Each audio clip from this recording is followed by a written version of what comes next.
seen this guy, but I'm sure he's going to make us all laugh. Make a lot of noise for Scott Main Prize, everybody.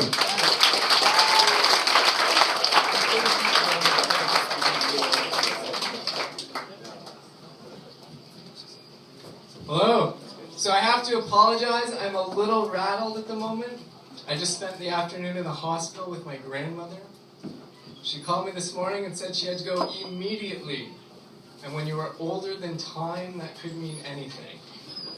So I scrapped my Easter plans and took her myself. 4.5 hours I waited for that woman in the emergency waiting room. And when she comes out, she goes, "Oh my God, what a relief. I can have sex after euchre tomorrow night." It's an Easter miracle. That is what she was so concerned about. Being too old and rickety to have sex.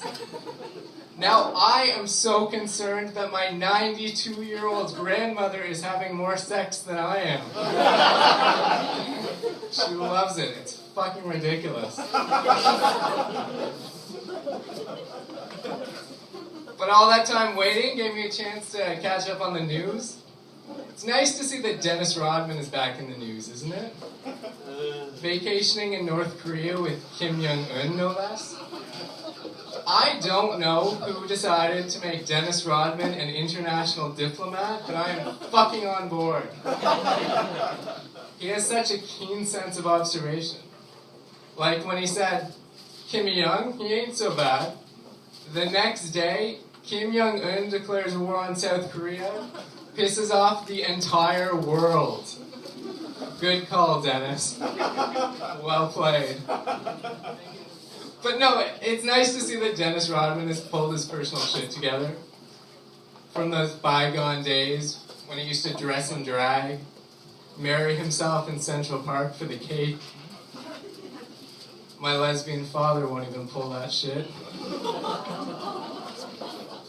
Well, not for cake. But Dennis Rodman is far from the only has-been athlete to filibust the news these days. Jennifer Capriati is making headlines again. You might remember her from the 1990s when she won a few tennis matches after Monica Seles got stabbed out of action. Who would have thought that this big bear of a tennis player would go and beat her boyfriend up like that? Not me. But girl, you ain't no Serena Williams. You can't pull that shit off. What a dumbo. But speaking of stabbing incidents, I was doing stand-up in the market last week, in the middle of a delightful little piece about my ex-boyfriend and his undescended testicle. It's a true story, I love my life. When a couple of drunken, homophobic gentlemen screamed out that they wanted to stab me in the parking lot after the show, which is cliche, right?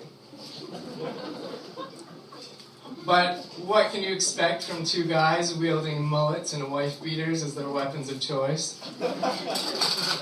Modern day Batman and Robin, really. Plus, they're probably just a little pissed about this new pope. Who can blame them for that? But again, I was a little rattled, so when I was walking to my car that night, I called my grandmother. Something of a backwoodster herself. This is a woman who used to throw Bibles at me when I brought boyfriends home to meet her. She has a good wrist for that. But my grandmother's really mellowed in her golden years. She's taken on what she calls her bros before hoes philosophy for life, which apparently extends to even me, her only grandson, not currently restricted to 1 phone call per week by the local authorities. My grandmother goes, "Scott, don't worry about it. Just come to Grandma's. Everyone gets a good dickin' at Grandma's." Now, my grandmother has a bit of a lisp. She obviously meant she would make me a nice chicken dinner, not provide me with the services of a gentleman caller. But that image will be forever burnt into my brain, and that is why I love her. Because in spite of herself, she took this shitty situation and made it fun. Plus, She's got a picture of Serena Williams on her fridge. The bitch knows how to win a fight. Ottawa, thank you for not threatening to stab me tonight. You're awesome. Enjoy the show. Scott Main Prize, everybody. Keep it going for him. You know, when you've been doing comedy for a while, you're always trying to find different things to make jokes about. So you go through all these weird stuff online.